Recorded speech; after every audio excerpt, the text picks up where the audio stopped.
Assalamualaikum warahmatullahi wabarakatuh. Bismillahirrahmanirrahim. Alhamdulillahi rabbil alamin. Wa bihi nasta'inu ala umurid dunya waddin. Wassalatu wassalamu ala asyrafil anbiya'i wal mursalin. Sayyidina wa habibina wa syafi'ina wa qurrati a'yunina wa maulana Muhammadin wa ala alihi wa ashabihi wa dzurriyyatihi ajma'in, amma ba'du. Asyhadu an la ilaha illallah wa asyhadu anna Muhammadar Rasulullah wa ufawwidu amri ilallah. Innallaha basirum bil ibad. Hasbiyallahu la ilaha illa huwa alaihi tawakkaltu wa huwa rabbul arsyil azim. Qala Allah Ta'ala fi kitabihil karim hikayatan an nabiyillahi Musa alaihi salam. Rabbi syrah li sadri wa yassir li amri wahlul 'uqdatam min lisani yafqahu qawli. Para alim, para asatidah, para sepuh, para bini sepuh, para tokoh masyarakat, hadirin hadirat sekalian, hafizani wa hafizakumullah, bil khusus segenap pengurus Masjid Al-Furqan Jatiunggul yang semoga pengurusnya dan jamaahnya selalu dalam naungan rahmat, barokah, perlindungan serta bimbingan Allah Subhanahu wa taala. Amin Allahumma amin insyaallah. Allahumma inna nas'aluka ilman nafi'a wa rizqan thayyiba wa amalan mutaqabbala wa fatahallahu lana futuhal arifin. Allahumma inna na'udzubika min ilmin la yanfa' wa amalin la yurfa' wa qalbin la yakhsha' wa du'a la yusma'. Allahumma ati anfusana taqwaha wa zakkiha anta khairu man zakkaha anta waliyuha wa maulaha. Amin Allahumma amin insyaallah. Masih melanjutkan kajian kita tentang kitab Riyadhus Shalihin karya Al-Imam An-Nawawi rahimahullah rahmatan wasi'ah wa rahimallahu ulama al-muslimin. Qala al-muallif rahimahullahu ta'ala wa nafa'ana bihi wa bi'ulumihi fid dharain amin. Bismillahirrahmanirrahim. An Ibni Abbas, diceritakan dari Ibnu Abbas di buku saya halaman 596, hadis yang pertama ya. Halaman 596, hadis yang pertama. An Ibni Abbas, diceritakan dari Ibnu Abbas radhiyallahu anhuma, anna Rasulullah, sungguhnya Rasulullah sallallahu alaihi wasallam qala, beliau bersabda, ilbasu min siyabikum al-bayadha, pakailah dari pakaian kalian yang berwarna putih. Fa innaha min khairi siyabikum, maka sungguhnya warna putih itu adalah sebaik-baik pakaian kalian. Wa kafinu, dan kafanilah, fiha, di dalam kain putih itu, siapa mautakum, orang yang mati di antara kalian. Rawahu Abu Dawud, hadis riwayat Abi Dawud, wa Tirmidzi, dan Imam At-Tirmidzi. Wa qala, dan beliau berkata, ini hadisun hasanun sahihun, hadisnya hasan sahih. Jadi baju yang sebaik-baik baju menurut hadis ini itu adalah baju yang berwarna putih. Namun bukan berarti terus memakai selain putih itu jelek. Nah, ini jangan salah paham. Bahwa yang terbaik warna putih iya, bukan berarti yang selain putih jelek. Selain putih boleh. Nabi itu juga punya baju warnanya selain putih. Surban juga sama. Beliau punya baju warna hitam, biasanya dipakai untuk perang. Beliau juga punya baju yang warna hijau, seingat saya. Itu pokoknya beliau itu punya baju, bahkan kalau saya nggak salah ada jubah yang berwarna merah. Tapi biasanya itu dipakai kalau beliau sedang menjadi hakim, menghakimi seseorang itu pakai jubah atau surban warna merah biasanya. Au kama qol. Ya, tapi memang hari-hari seringnya ya putih itu beliau. Nah, di samping putih itu orang kalau pakai baju putih kan biasanya dia akan berusaha untuk menjaga kebersihan karena hati-hati itu. Biasanya gitu. Dan untuk Jazirah Arab pakaian putih itu cocok karena tidak panas kan. Jadi baju putih itu cocok untuk daerah Jazirah Arab. Baju putih itu. Tapi saya ulang bukan berarti selain putih jelek ya. Enggak, selain putih asal nutup aurat baik. Untuk pakaian di luar rumah ya, itu baik, tidak ada masalah. Jadi tidak harus berwarna putih. Dan karenanya kemudian kain kafan pun juga menggunakan kain putih anjurannya. Walaupun kain kafan boleh enggak putih. Jadi kain kafan itu enggak putih boleh kainnya. Cuman yang lebih baik adalah kain yang berwarna putih. Itu seperti itu. Wa an Samurah, dan ceritakan dari Samurah radhiyallahu anhu. Qala, beliau berkata, qala telah bersabda siapa Rasulullah sallallahu alaihi wasallam. Apa kata beliau? Ilbasu al-bayadha, pakailah yang berwarna putih. Fa innaha, maka sungguhnya warna putih itu atharu, lebih suci. Wa atyabu, dan lebih wangi, lebih bagus. Wa kafinu, dan kafanlah fiha, di dalam kain putih itu siapa mautakum, orang yang mati di antara kalian. Rawahu An-Nasa'i, hadis ini riwayat An-Nasa'i wal Hakim, dan Imam Al-Hakim. Wa qala, beliau berkata hadisun sahihun, hadisnya sahih.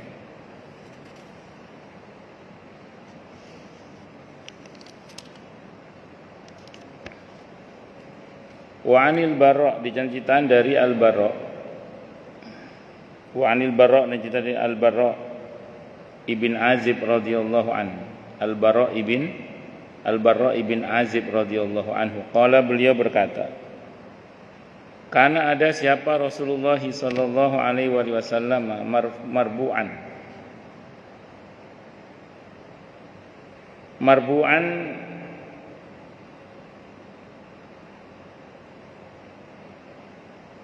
tubuh beliau itu berukuran sedang, marbu'an itu ya. Walaqad ra'aituhu fi hullati hamra'a. Saya pernah melihat beliau mengenakan kain merah. Nah, ini berarti boleh ya. Napa baju warna merah Bu? Boleh.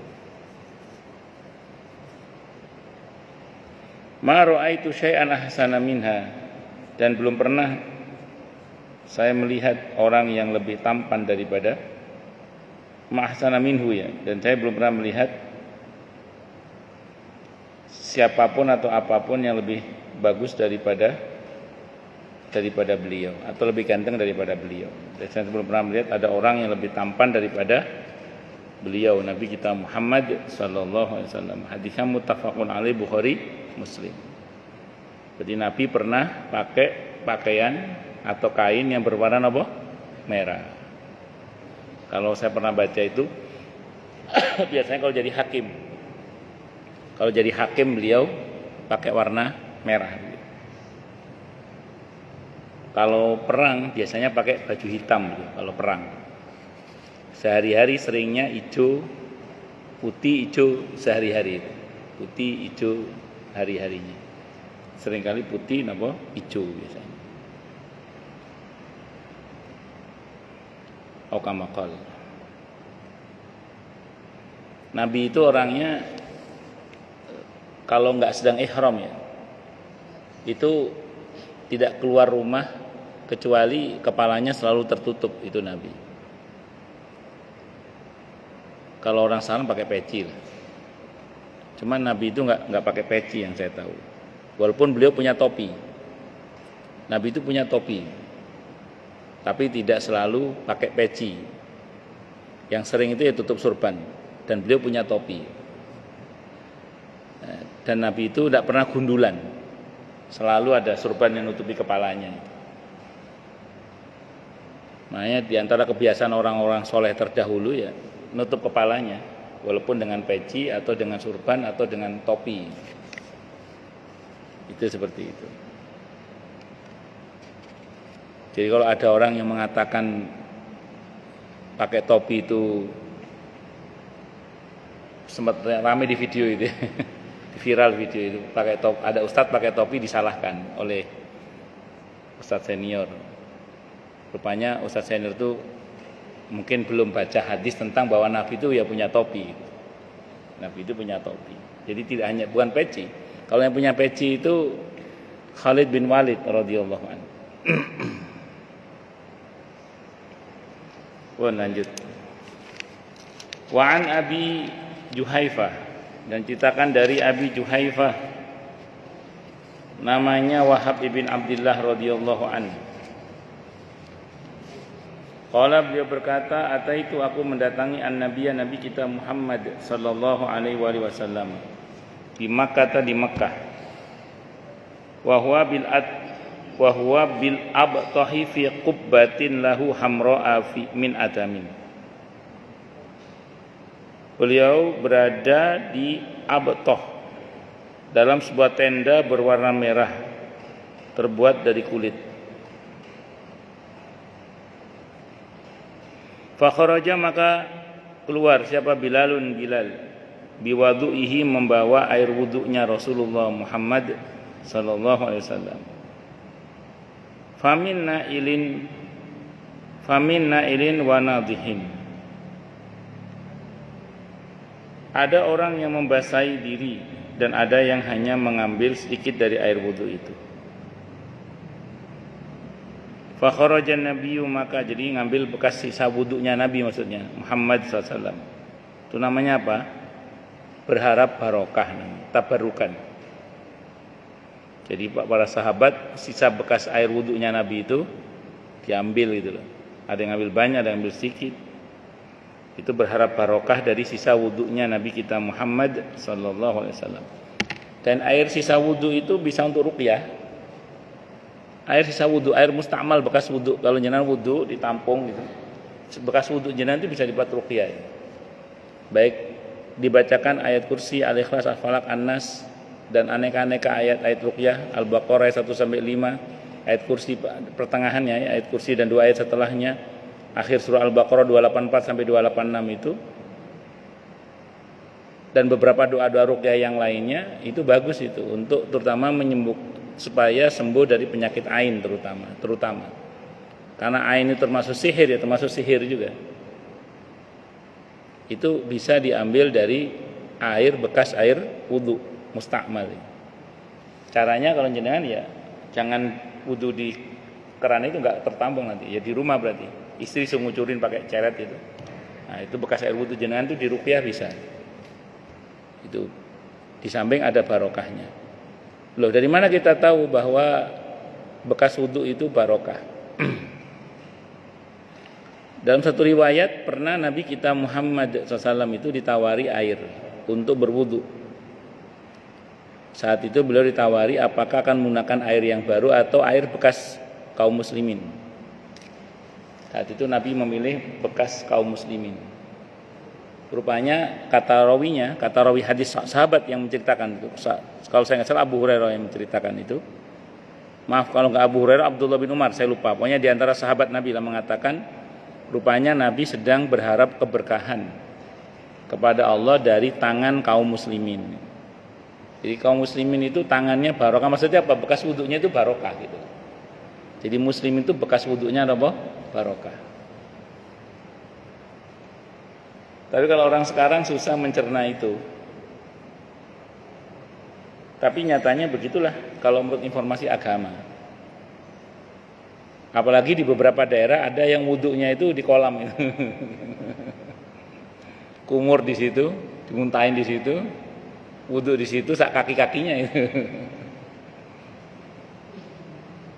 Kalau airnya mengalir masih mending, kadang airnya nggak mengalir itu. Ya, kalau Anda yakin tidak apa-apa. Kalau nggak yakin, sebaiknya cari air yang lain aja, yang betul-betul bersih. Ya, kalau Anda yakin tidak apa-apa. Wa kullu man lam ya'taqid lam yantafi. Kalau nggak yakin nggak ada manfaatnya. Tapi kalau yakin tidak apa-apa.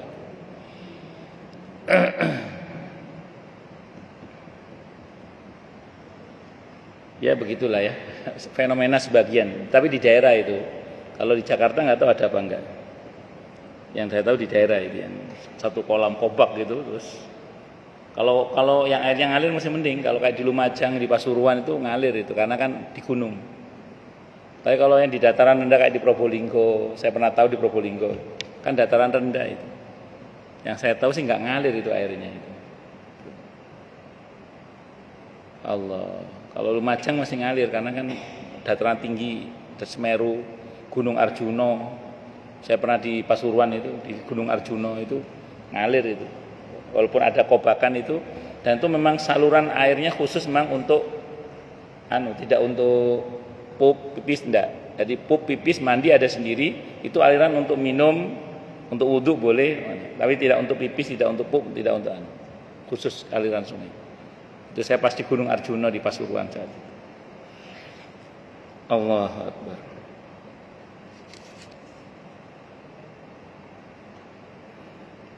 Jadi bekas wudhu kita itu barokah. Bisa dipakai untuk apa? Ruqyah. Termasuk air hujan itu air yang barokah.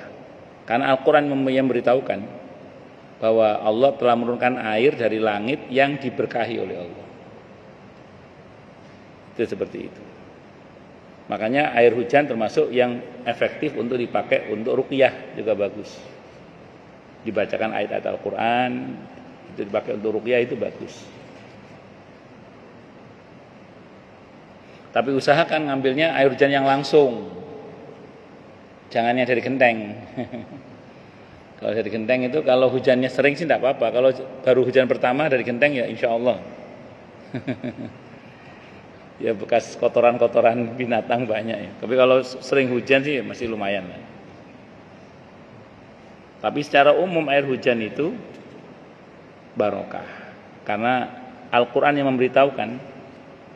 Jadi kita itu berani ngomong ada barokahnya karena ada dalilnya gitu loh maksudnya. Jadi kita berani mengatakan ada barokahnya karena ada informasi dalilnya, ada informasi wahyu.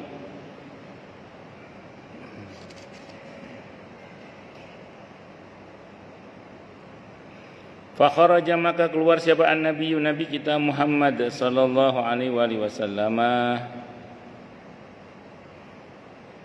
alaihi hullatun hamra. Jadi beliau keluar dengan pakaian yang berwarna merah. Kana anzuru ila bayadi saqaihi fatawaddaa wa adzana Bilalun. Kemudian Nabi keluar dengan menggunakan pakaian berwarna merah, terlihat putih betisnya. Beliau berwudu dan Bilal beradzan. Setelah beliau berwudu, adzan, Bilal pun adzan. Maka setelah Nabi berwudu, Bilal pun adzan. Faja'altu maka aku menjadikan faja'altu atattaba'u fahu hahuna wa hahuna yaqulu yaminan wa shimalan.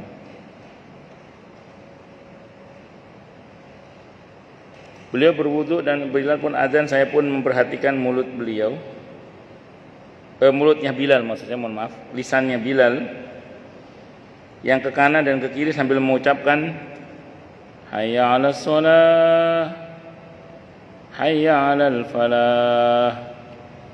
Jadi sunnah kalau adzan hayya 'alas shalah, hayya 'alal falah gitu. Hayya sholahnya ke kanan terus hayya shalah. Gitu. Sunnah. Summa rukizat lahu anazatun fataqaddama fasalla yamur baina yadayhi al-himaru wal kalbu la yumna'u. Jadi sahabat Bilal adzan sambil hayya 'alas shalah ke kanan, hayya 'alal falah ke kiri. Dan bila mengucapkan hayya 'alal falah menoleh ke kiri beliau. Kemudian ditancapkan tongkat di muka Nabi kita Muhammad SAW, berarti menggunakan apa? Sutra, menggunakan sutra. Nabi seringkali sholat pakai sutra, tapi pernah Nabi nggak pakai sutra. Itu berarti bahwa menggunakan sutra itu tidak wajib tapi disunnahkan. Jadi Nabi pernah sering sholat menggunakan sutra, Tapi pernah dengan sengaja beliau tidak menggunakan sutroh. Nanti kita ketemu di fikih sunnah itu. Itu menunjukkan bahwa sutroh itu hukumnya tidak wajib, namun dia sunnah Nabi kita Muhammad sallallahu alaihi wasallam. Dan beliau melaksanakan sholat dan ada anjing atau keledai lewat di depannya, beliau tidak mencegahnya. Muttafaqun alaih, Bukhari Muslim. Loh, ada anjing segala. Bagaimana ini kok? Nah, begini. Itulah kenapa di Madinah itu kebanyakan mazhabnya Maliki ya. Dalam mazhab Maliki anjing itu tidak najis. Jadi anjing itu tidak najis dalam mazhab Maliki. Jadi pengertian perintah Nabi untuk dibasuhnya bejana bekas anjing itu bukan menunjukkan najis. Itu hanya menunjukkan kotor saja, tapi tidak najis. Itu dalam mazhab Maliki. Tapi tetap haram dimakan, enggak boleh. Walaupun dia tidak najis dalam mazhab Maliki, anjing tetap haram dimakan. Ini jangan salah paham. Jadi anjing itu walaupun, saya ulang ya, tidak najis menurut mazhab Maliki, tapi anjing itu tetap haram dimakan. Soalnya ada itu, kapan hari saya dengar artis titik-titik, saya nggak tahu siapa, saya nggak sebut nama lah ya. Itu memang kecenderungan pemikirannya ke kiri. Nah itu dia ngomong di media kan, di Al-Quran nggak ada itu anjing diharamkan, yang ada babi. Terus dia simpulkan bahwa anjing itu halal. Nah itu kalau bahasanya kiai-kiai di Jawa Timur menanggapi omongan kayak gitu itu, yo di Al-Quran ya gak ono ndasmu haram itu ndak ono ya. Berarti ngeletak ndasmu ya oleh. Orang Jawa Timur. Kan kata dia kan anjing itu halal, alasannya karena di Al-Quran tidak ada ayat yang menyatakan anjing itu haram, yang ada babi. Itu kalau saya masih ingat itu ada seorang kiai di Jawa Timur ngomong gitu. Oleh perkara di Al-Quran gak ono terus kok halal no. Di Al-Quran ya gak ono hukum haram ngeletak ndasmu iku. Berarti mangan ndasmu ya oleh. Itu guyonannya kiai-kiai Jawa Timur itu. Maksud saya gini, saya tadi ditanya orang juga tadi sebelum saya ngajar sini, bagaimana tanggapan tentang artis ini? Saja ini bukan nanggapi artis kok ditanggapi. Cuman saya karena ini orang nanya, takutnya nanti dia terpengaruh kan. Karena sekarang kan susah ini orang semua bisa ngomong kan. Saya jawab, larangan haramnya anjing itu di hadis. Nah, kalau dia nggak mau pakai hadis ya repot. Di hadis itu ada kata-kata di mihlabin, semua yang bertaring itu haram. Semua yang makan dengan cakar yang tajam, dengan cara merobek itu juga haram. Di mihlab itu taring atau cakar yang tajam seperti elang dan serupa itu. Itu haram, tidak boleh. Itu adanya dalam hadis. Kalau di Al-Quran mungkin tidak kita temukan teksnya, tapi di hadis jelas penjelasannya. Satu. Yang kedua, walaupun anjing itu tidak najis dalam mazhab Maliki maksud saya, namun tidak boleh memelihara anjing kecuali untuk keperluan berburu atau menjaga ternak. Kalau sekarang menjaga harta lah misalnya, itu baru boleh. Kalau tidak karena itu, dilarang memelihara anjing dengan sanksi per hari pahalanya berkurang 1 qirat. 1 qirat itu 1 gunung Uhud setiap hari kalau melihara anjing. Nah, kecuali untuk berburu. Termasuk polisi boleh itu untuk berburu itu. Untuk berburu penjahat. Polisi boleh itu. Kan polisi kan ada punya anjing yang untuk melacak narkoba itu boleh kalau itu. Karena memang tugas dia berburu. Nah, atau yang kedua menjaga harta, menjaga ternak kalau dulu, sekarang mungkin menjaga harta lah. Karena tidak mungkin kecuali dengan anjing misalnya, itu boleh tidak apa-apa. Nah, rupanya ada riset. Saya pernah nonton di YouTube itu penjelasannya pakar praktisi anjing. Saya baca nonton di YouTube.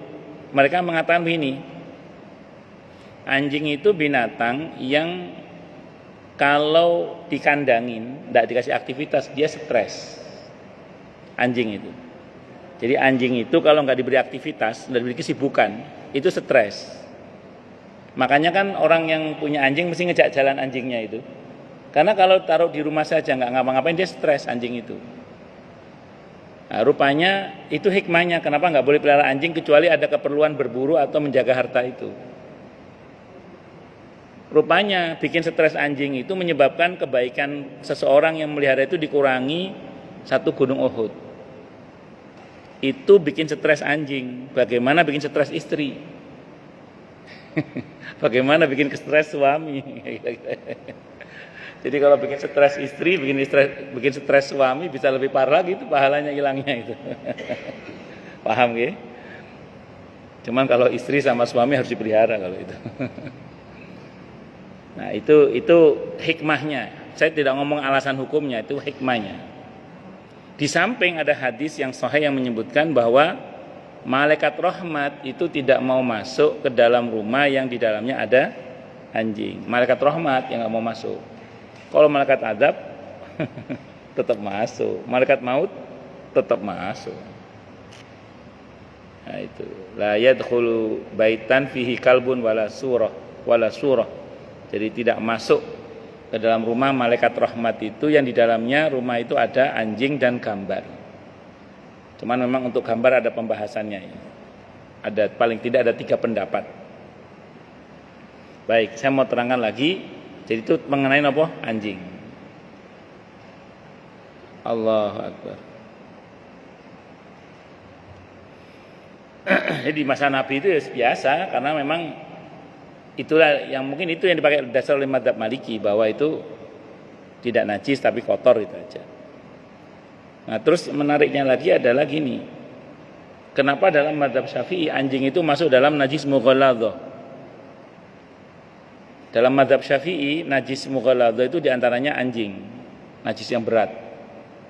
Dicuci 7 kali plus tanah, di antara 7 itu menggunakan tanah. Rupanya Imam Syafi'i itu, ini diantara hikmah ya, diantara hikmah dari pendapat Imam Syafi'i maksudnya. Rupanya Imam Syafi'i itu ingin melindungi anjing. Karena anjing ini binatang yang pinter. Supaya dia tidak diganggu oleh orang, maka diberikan kepadanya hukum najis mughalladh atau najis berat. Supaya tidak diganggu oleh orang gitu loh.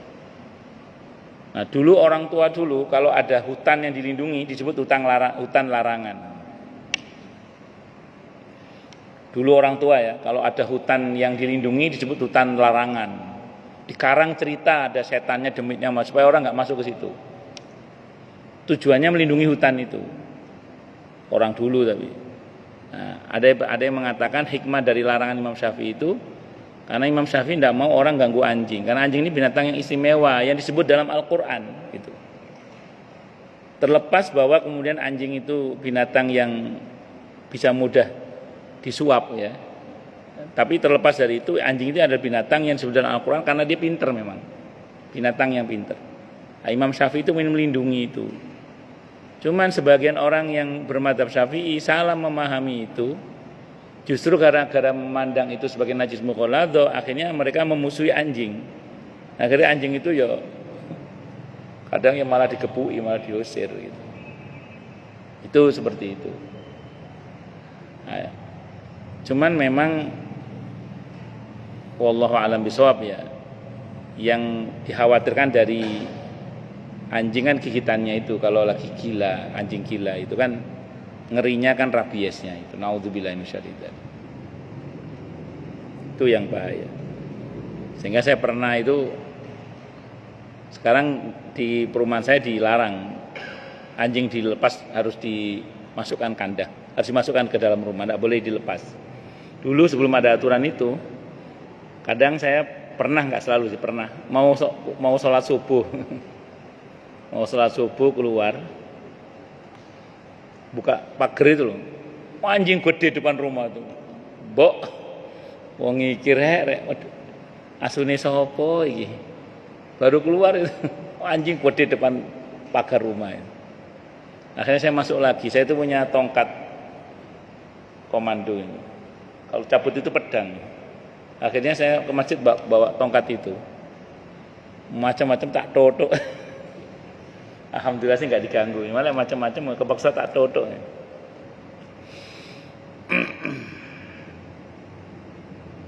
Nah, itu ya bukan apa-apa, takut digigitnya itu aja. Kalau selama nggak ganggu sih nggak ada masalah sebenarnya.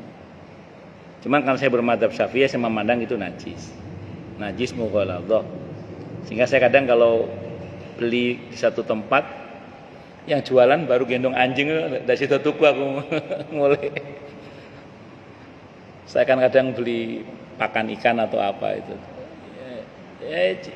Yang jualan tacinya atau siapa itu gendong anjing, kasih tuku. Ya karena saya kan bermadzhab Syafi'i itu. Kalau saya lihat dia nggak gendong anjing, itu terserah dia, kan di luar hukum saya. Tapi saya ngelihat, ya saya nggak beli di situ, beli yang lain aja wis. Apalagi itu anjingnya dilepas, wirawiri ada, kasih itu golek lihat toko liannya wis. Ya karena saya bermadzhab Syafi'i itu. Kalau yang bermadzhab Maliki monggo enggak apa-apa. Allahu Akbar. Wa an Abi Rim'ata, dan diceritakan dari Abi Rimsah, namanya Rifa'ah At-Taimi radhiyallahu anhu, qala, beliau berkata, Ra'aitu, aku melihat Rasulullah sallallahu alaihi wasallam wa alaihi saubani akhdarani. Nah ini, aku melihat Nabi kita Muhammad SAW mengenakan 2 lapis pakaian yang berwarna hijau, menggunakan 2 baju yang berwarna hijau. Rawahu Abu Dawud, hadisnya ini riwayat Abi Dawud wa Tirmidzi, dan Imam At-Tirmidzi bi isnadin sahih, dengan sanad yang sahih. Saya mau terangkan dulu ya. Nabi kita Muhammad sallallahu alaihi wasallam kalau sholat seringkali bajunya itu lapis 2 atau 3. Nabi itu kalau sholat, saya ulang ya, Nabi itu kalau sholat seringkali bajunya itu lapis 2 atau lapis 3. Kalau lapis 2 ya berarti beliau nggak pakai daleman, langsung baju yang dipakai itu plus kayak jasnya itu loh. Kalau baju-bajunya Habib itu kan ada yang jubah yang gitu. Ada beberapa masjid itu menyediakan baju gamis yang kayak jas itu. Sehingga kalau misalnya imam rawatibnya dari kerja langsung ke sini misalnya nggak pakai sarung, itu bisa langsung pakai gamis itu. Ada beberapa masjid itu pakai begitu. Ya, itu lapis 2 berarti. Kadang Nabi lapis 3. Kalau lapis 3 berarti Nabi pakai daleman. Kalau bahasa kita ya kaos lah, kaos terus baju gamis, tambah lagi jas. Seringkali Nabi kalau jadi imam sholat lapis 2 atau lapis 3 baju beliau itu. Seringkali lapis 2 atau lapis 3. Ini yang saya bilang tadi, Nabi ya punya baju merah, Nabi ya punya baju hijau. Cuman yang dipuji oleh Nabi yang warna putih. Itu untuk menunjukkan bahwa selain putih itu bukan jelek, boleh gitu loh maksudnya. Yang saya tahu yang hijau ini keseharian termasuk. Putih sama hijau itu keseharian. Kalau hitam biasanya untuk perang. Kalau yang merah tadi biasanya itu kalau untuk jadi hakim. Ada perkara beliau jadi hakim biasanya pakai merah beliau biasanya. Itu seperti itu. Allahu Akbar.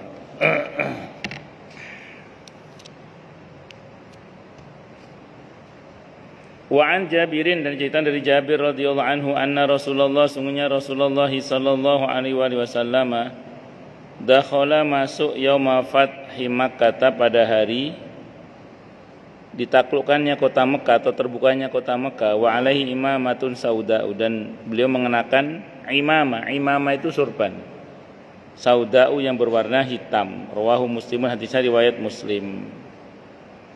Nabi pernah pas Fathu Mekah itu menggunakan surban yang berwarna hitam, karena ini konteksnya kan penaklukan kota Mekah, bek-bek perang. Walaupun alhamdulillah masya Allah Fathu Mekah itu tanpa ada pertumpahan darah sama sekali. Wa an Abi Sa'id, dan cerita dari Abi Sa'id namanya Amr ibn Hurais radhiyallahu anhu. Qala, beliau berkata, ka'anni anduru ila Rasulillah sallallahu alaihi wasallam. Ka'anni seakan-akan aku aku melihat ila Rasulillah kepada Rasulullah sallallahu alaihi wasallam wa alaihi imamatun, dan beliau mengenakan imamah surban sauda'u yang berwarna hitam.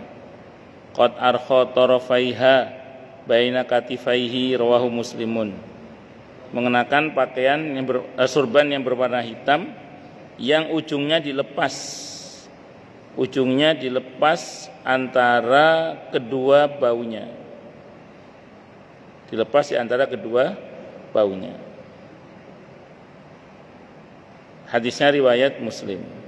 Dari riwayat yang lain dikatakan Rasulullah Muhammad SAW berkhutbah mengenakan surban hitam. Jadi Nabi pernah bersurban hitam.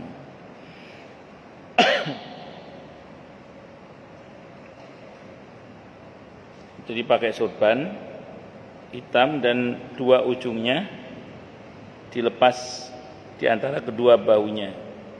Oh, berarti kemungkinannya begini atau begini kemungkinannya. Jadi pakai surban itu gini, kemungkinan kan di bahunya kan, di sini, atau begini terus dilipat begini di bahunya. Gitu. Ada kemungkinan itu. Jadi pakai surban begini itu, terus kan dilepas ujungnya di bahunya, berarti diginikan. Atau dilepasnya begini, dilipat begini. Ya. Orang-orang Arab kan biasanya begitu, orang-orang Arab. Terus ada uqail itu tali hitam itu. Kalau aslinya uqail itu yang hitam-hitam di kepalanya orang Arab itu, orang Saudi biasanya. Itu aslinya dulu itu tambang yang dipakai untuk mengikat onta. Aslinya itu dulu, aslinya. Itu tambang yang dipakai untuk mengikat onta. Itu dibuat ikat surbannya yang hitam itu. Dulu aslinya tambang, sekarang sudah aksesoris itu kalau sekarang. Kalau dulu aslinya tambang yang dipakai untuk mengikat onta, namanya uqail namanya. Uqail.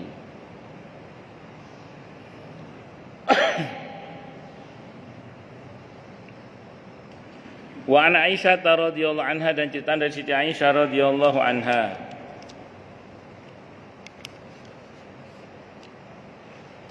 Qalat, beliau berkata, kufina di kafani siapa Rasulullah sallallahu alaihi wasallam fi salasati aswabin, di dalam tiga lapis kain, bidin yang berwarna putih, sahuliyatin dari kapas, dari kapas buatan sahul, Mas. Min kursufin laisa minha qamisun wala imamatun, tanpa baju gamis dan sorban. Hadisnya muttafaqun alaih, Bukhari Muslim. Cuman dalam satu riwayat yang pernah saya baca, Nabi itu, ini kesaksian para sahabat yang memandikan jenazah beliau yang mulia ya. Itu ada kayak semacam diilhamkan kepada para sahabat saat itu agar jangan melepas gamis beliau. Jadi ada yang mengatakan beliau itu gamisnya nggak dilepas, gamisnya itu beliau itu.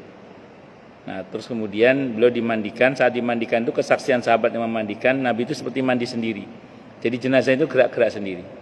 Untuk pas dimandikan itu kayak ngikuti ritmenya yang memandikan itu. Terus ya tadi dilapis dengan 3 kain tadi itu. Biasanya kain yang pertama itu, kalau jenengan lebih paham yang biasa memulasari jenazah. Itu kain yang pertama biasanya kan separuh-separuh gini, baru yang tengah itu yang satu tengah itu. Nah, itu yang ditutup lagi rangkap 3 itu. Enggak pakai Tidak pakai dibuatkan gamis atau surban. Kalau wanita itu dibuatkan gamis dan surban. Tapi gamisnya itu bukan bukan gamis dalam pengertian gamis yang berjahit, itu bukan, tetap tidak berjahit. Jadi dibuatkan kayak semacam gamisnya itu, plus sarungnya. Makanya kalau wanita itu bisa sampai 5. Walaupun 3 cukup. Tapi kalau sampai 5 juga itu lebih sempurna itu kalau untuk wanita itu.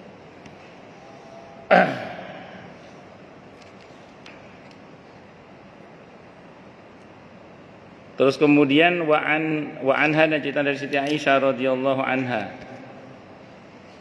Qalat, beliau berkata, kharajan nabi, telah keluar sahabat Nabi kita Muhammad sallallahu alaihi wasallam, dzata ghadatin, suatu pagi, wa alaihi mirtun, dan beliau mengenakan pakaian yang bergambar murahhalun, kendaraan, min sya'arin aswada, dari bulu yang berwarna hitam. Kalau bahasa sekarang apa? Nabi juga pernah pakai pakaian batik gitu aja. Nabi juga pernah pakai pakaian yang bergambar. Saat itu gambarnya kendaraan yang dari bulu. Kalau diteruskan, ya Nabi itu ya pernah pakai baju batik juga, berarti. Kalau bahasa kita ya, pakai baju batik yang bermotif lah kalau bahasa kita. Itu Nabi kita Muhammad sallallahu alaihi wasallam. Ya berarti pakai baju batik boleh, tidak ada masalah. Cuman Nabi itu memang pernah mengembalikan baju yang diberikan kepada beliau karena motifnya terlalu mencolok. Kata beliau, kembalikan baju ini kepada pemiliknya, suruh ganti yang biasa saja karena ini gambarnya terlalu mencolok. Kata beliau, ini mengganggu kalau saat sholat itu, kata beliau gitu. Makanya pastikan kalau panjenengan sholat itu corak pakaiannya jangan sampai yang mengganggu orang sholat. Maksudnya bagaimana? Kalau kayak gini corak ini insya Allah nggak ganggu ini, karena ini corak yang biasa. Yang nggak biasa itu contoh misalnya Anda sholat di masjid pakai baju partai, nah itu sama caleg, nah, itu masalah itu, karena pasti yang sampingnya atau belakangnya nggak tenang itu. Ternyata dia pendukung ini dia. Kebayang nggak itu? Misalnya jadi soft pertama PKS, soft kedua PKB, soft ketiganya P3. Malah kemerungsung. Jadi kalau bisa hindari memakai pakaian yang akan merangsang orang itu nggak khusyuk sholatnya gitu loh maksudnya. Insya Allah sih kalau yang warna-warna gini dengan ini masih normal. Atau mengandung unsur tulisan-tulisan yang memicu orang untuk membaca. Ada orang sholat itu tulisannya gede, panitia kiamat. Lah itu kan orang di belakangnya jadi penasaran, oh maksud itu panitia kiamat ini. Allahu Akbar. Atau ada orang kerja di salah satu sekolah Kristen di daerah Jakarta itu, tapi dia Muslim, sholat Jumat pakai baju yang ada salibnya itu. Ya di fotonya uang viral di media sosial. Ya jadi itu namanya pakaian-pakaian yang bikin heboh. Jadi kalau sholat terutama jamaah ya yang begitu-gitu dilepas lah, pakai baju yang sekiranya nggak bikin heboh gitu loh. Nah itu makanya Nabi pernah mengembalikan baju yang diberikan kepada beliau karena coraknya itu bikin heboh. Yang saya nggak tahu saat itu coraknya apa. Karena kalau merujuk pada riwayat ini berarti Nabi ya pernah menggunakan baju yang kainnya bermotif. Berarti dalam Islam boleh menggunakan baju batik, itu boleh. Saya teruskan, ini hadisnya tinggal satu lagi nih. 2 lagi saya baca. Berarti di pertemuan yang akan datang jilid 2 nggih. Insyaallah jilid 2 insyaallah. Berikutnya wa anil Mughirah, diceritakan dari Al-Mughirah ibn Syu'bah radhiyallahu anhu, qala, beliau berkata, kuntu adalah aku ma'an Nabi, bersama dengan Nabi kita Muhammad sallallahu alaihi wasallam, dzata lailatin, suatu malam, fi masirin, dalam sebuah perjalanan. Faqala li, maka bersabda beliau kepada saya sallallahu alaihi wasallam, Ama'aka ma'un, kamu punya air enggak? Qultu, aku menjawab na'am nggih ya Rasulullah. Fa nazala, maka beliau turun an rahilati dari kendaraannya. Famasya hatta tawara fi sawadil laili. Kemudian beliau berjalan hatta tawara fi sawadil laili,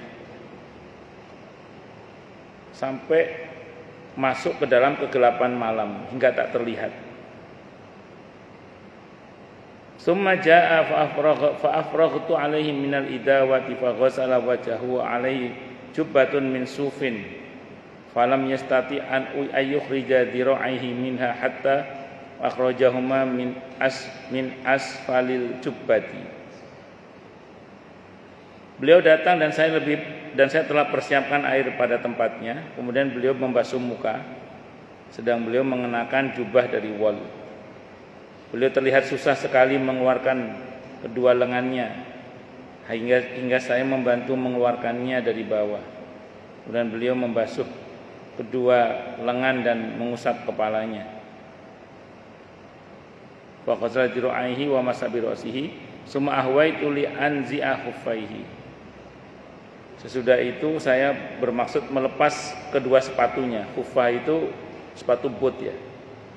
Faqala, maka bersabda siapa Nabi kita Muhammad sallallahu alaihi wasallam, da'huma, biarkan dua sepatu itu. Fa inni adkhaltuhuma tahirataini. Aku mengenakan dua sepatu itu dalam keadaan suci, punya wudu maksudnya. Wa masah alaihima, dan beliau hanya mengusap dua sepatu boot tadi itu. Hadisnya muttafaqun alaih, Bukhari Muslim. Jadi kalau wudu, kalau misalnya lengan ini enggak bisa sampai siku, itu harus dilepas bajunya berarti. Kalau ini kan bisa sampai siku, ini bisa ini. Kalau ini enggak harus dilepas. Wudu kan sampai sini kan. Tapi kalau sekiranya kan ada baju itu yang lengannya mungkin sempit, susah gitu, maka kemudian dicopot aja supaya wudunya bisa sampai siku. Yang kedua, kalau mengenakan sepatu boot, khuffa itu sepatu boot muzah, sepatu boot. Itu kalau dalam perjalanan asal tidak hadas besar bisa 3 hari. Jadi 3 kali 24 jam bisa. Tidak harus lepas sepatu, cukup diusap saja. Saya dulu membayangkan gimana, ternyata pernah ada pertanyaan dari jamaah saya yang pas ke Eropa. Saat itu lagi musim dingin. Jamaah saya itu sepatunya itu sampai selutut. Itu kalau nyopot kan susah itu. Yang penting pas pakai sepatunya dalam keadaan suci. Itu kalau sedang safar itu boleh selama 3 hari nggak dilepas sepatunya. Pas wudhu cukup diusap bagian atasnya saja, diusap aja. Kalau usah disiram, diusap aja. Selama 3 hari, kecuali hadas besar. Nah, sementara kalau pup bagaimana? Ya enggak apa-apa. Nanti cebok wudhu cukup diusap aja, enggak harus dibasuh karena kondisi safar. Kalau kondisi mukim sedang tidak kemana-mana, itu 1 kali 24 jam boleh tidak melepas sepatu. Kalau kaos kaki terlepas dari perdebatan yang ada, kaos kaki kan gampang lepasnya, lepas saja kalau kaos kaki. Sepatu-sepatu yang gampang lepasnya dilepas saja lah. Ini konteksnya muzah. Mungkin jenengan ya. Kayak tentara kan sepatunya apa? Sepatu sing niku sing gede niku. Kan ngelepasnya kan ya rada angel. Apalagi di hutan perang pisan. Nah, itu boleh enggak dilepas, enggak apa-apa. Apalagi sepatunya orang-orang dulu mungkin talinya ngiketnya talinya ambran-ambran. Kalau ngelepas kan susah. Nah, itu boleh. Kalau cuman kaos kaki, sepatu yang gampang dilepas ya dilepas saja lah, jangan tidak dilepas. Sunnah memakai kemeja panjang. An Ummi Salamah, tajidan Ummi Salamah radhiyallahu anha qalat, beliau berkata, karena ada ahabbus siyabi, karena ada ahabbus siyabi, paling dicintainya pakaian ila Rasulillah, kepada Rasulullah Muhammad SAW, pakaian yang paling dicintai oleh Nabi kita Muhammad SAW adalah al-qamiso, gamis. Rawahu Abu Dawud, hadis Abi Dawud wa Tirmidzi wa qala, beliau berkata hadisun hasan, hadis hasan.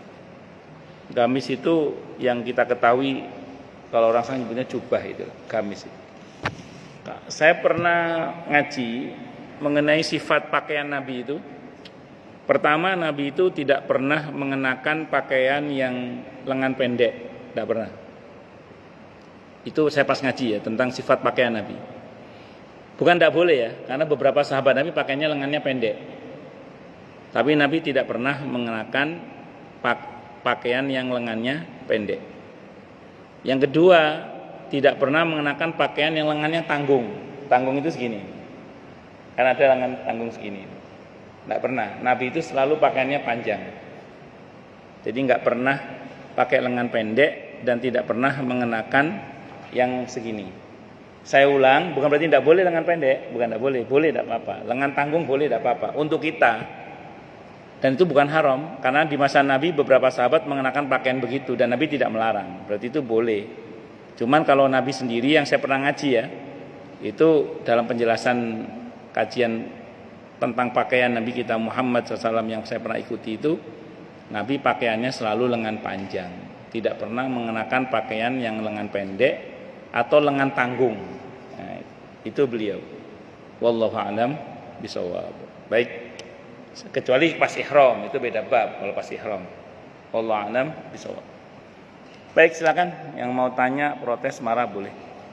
Masalah yang lain boleh, monggo kalau ada. Monggo. Oke, silakan Pak Jamri.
Baik. Bismillahirrahmanirrahim. Yang pertama, saya baca dalam kitab At-Tadhkirah Imam Al-Qurtubi, beliau mengutip pernyataan Abdullah ibn Mubarak rahimahullah. Beliau mengatakan, saya akan sangat senang sekali kalau seseorang itu dikafani dengan kain yang biasa dia pakai untuk sholat. Kata beliau begitu. Muncul pertanyaan, kan katanya kan tidak boleh berjahit. Kan untuk jenazah kan tidak boleh berjahit. Kenapa jenazah itu tidak boleh berjahit?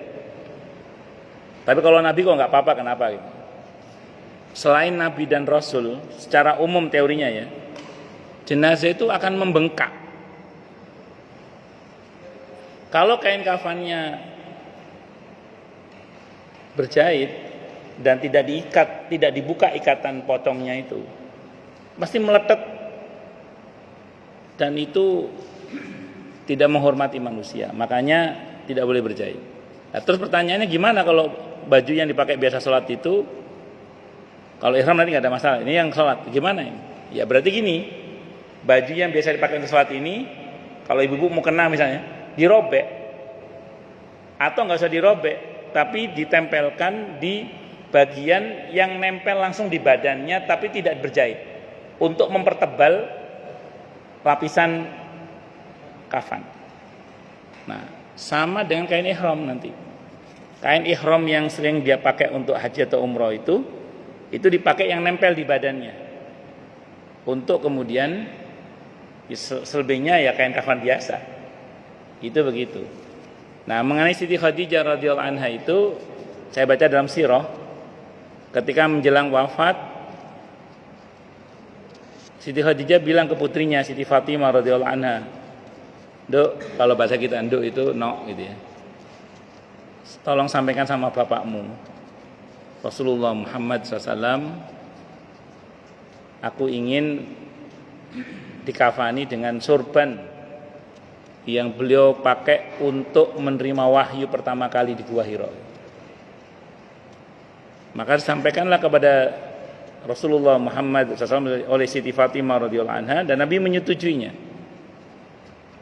Selang berapa waktu Jibril datang menyatakan Allah mengucap salam kepada Siti Khadijah radhiyallahu anha. Kalau yang mengucap salam Allah pasti selamat tuh ini. Wong yang punya keselamatan yang mengucap selamat ya. Dijawab oleh Siti Khadijah, kama qala Allahumma antas salam wa minkas salam tabarakta ya dzal jalali wal ikram. Jadi yang saya tahu beliau dikafani dengan sorban Nabi tetap.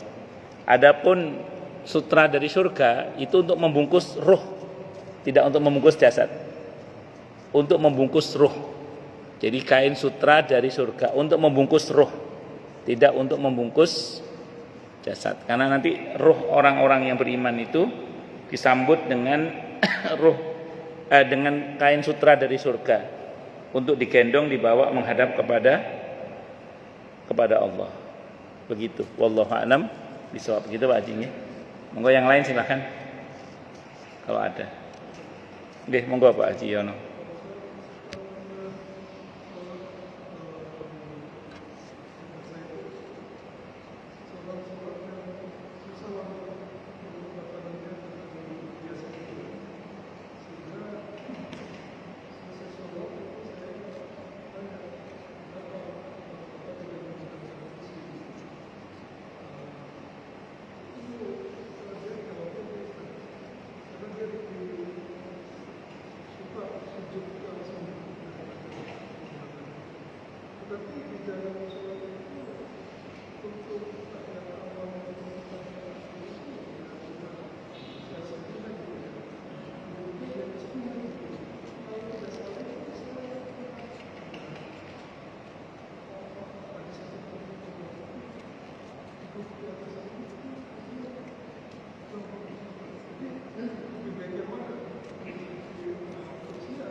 Iya, sami-sami.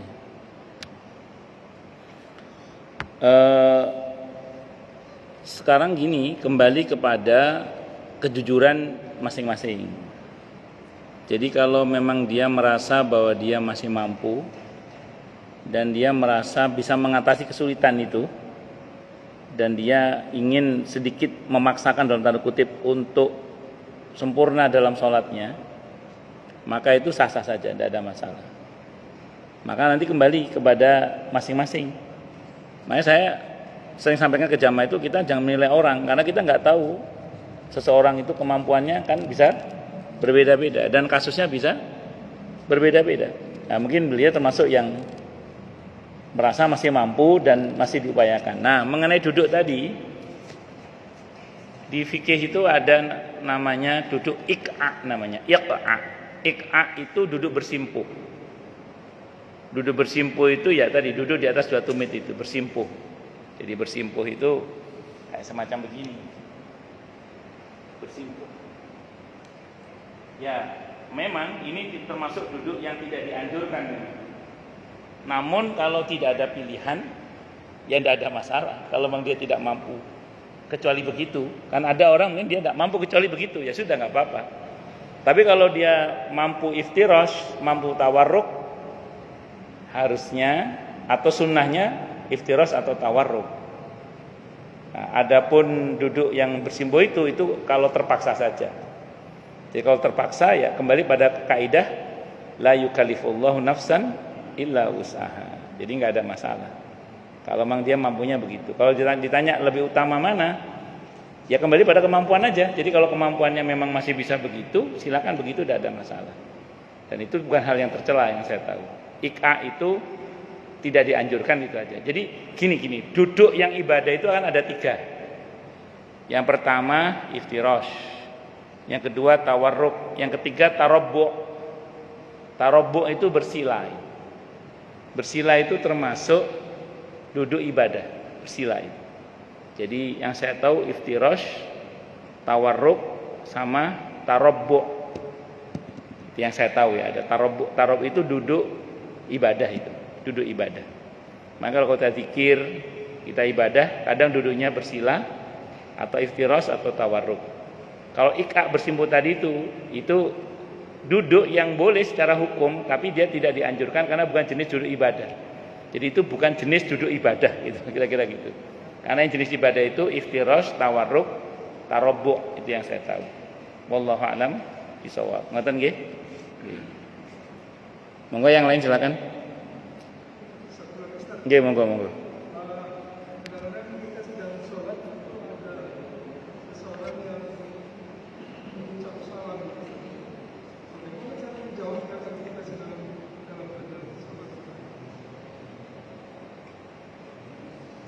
Dia melihat bapak sholat. Oh, kok ngucap salam ke bapak? Kan dia ngeliat bapak sholat.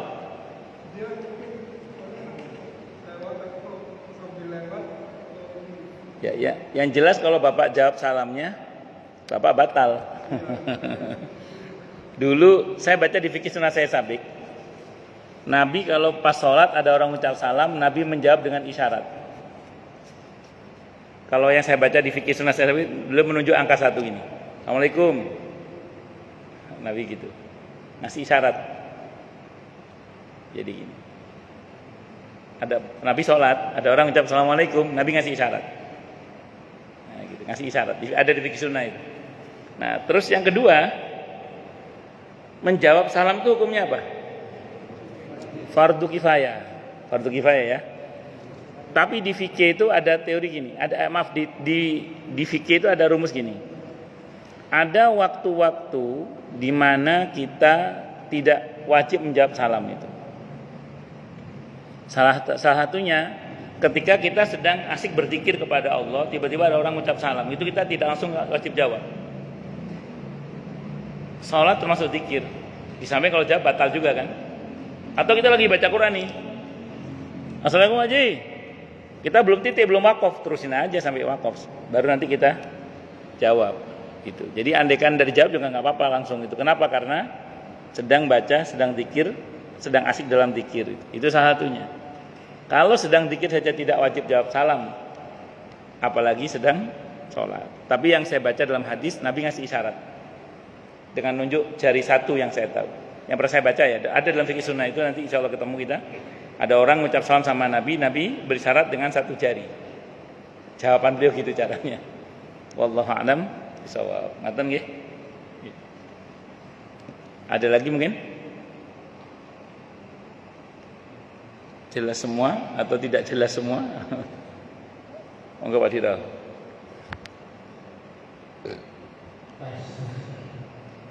Pak ini Pak, jadi beberapa ini di mana dua orang itu menyerahkan ibunya dua orang itu pada yayasan, di mana dia mengatakan bahwa tidak sanggup untuk merawat ibunya karena sesuatu hal. Saya tidak tahu apakah dia masih punya suami atau tidak. Namun demikian dari ketua yayasan mengatakan begini, ibu boleh menitipkan pada orang tua atau ibumu, tapi dengan syarat sejak menyerahkan kepada yayasan, kamu ibu tidak boleh melihat, meminta kabar dan bahkan atau meninggal. Kami tidak akan memberitakan kepada kedua orang itu. Bagaimana?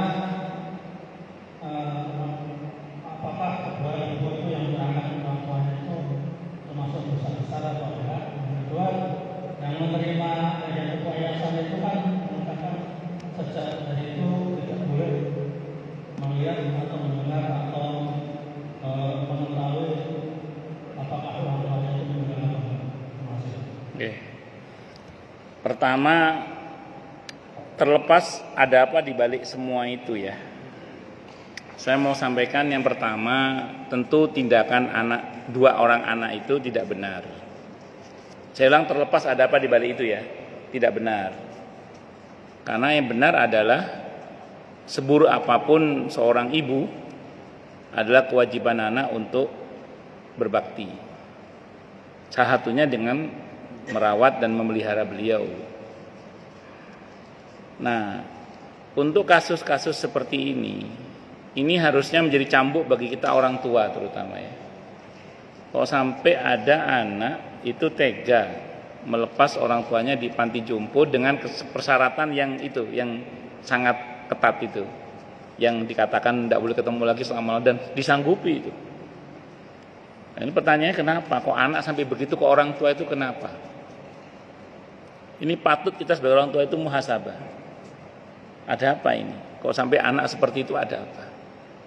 Karena tidak jarang, mohon maaf, durhakanya anak pada orang tua itu karena lalainya orang tua di dalam mendidik anak-anaknya, terutama dalam pendidikan agama yang baik dan benar. Bahkan tidak jarang itu terjadi dari keluarga orang tua yang sangat memanjakan anaknya kadang bahkan. Tapi karena minus pendidikan agama yang baik dan benar tentunya jadinya seperti itu. Misalnya, saya terus terang, kalau anaknya yang konsultasi ke saya pasti saya salahkan.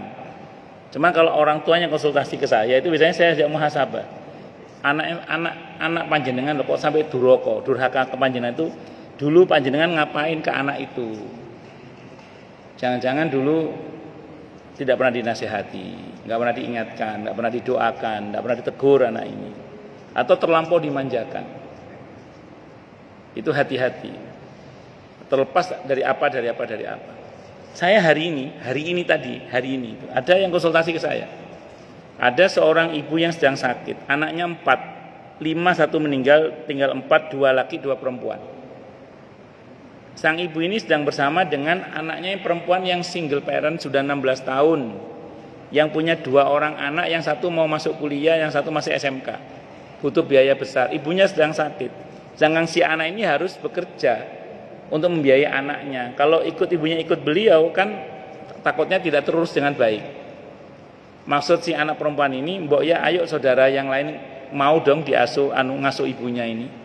Tapi rupanya anak-anaknya pada nggak ada yang mau gitu. Termasuk anak laki-lakinya. Kan yang paling bertanggung jawab terhadap orang tua kan anak laki-laki sebenarnya. Bukan berarti anak perempuan tidak bertanggung jawab, tapi anak laki-laki itu lebih lagi sebenarnya. Jadi anak laki-laki itu lebih bertanggung jawab terkait orang tuanya sebenarnya. Tapi ini malah anak lanang malah rodok-rodok.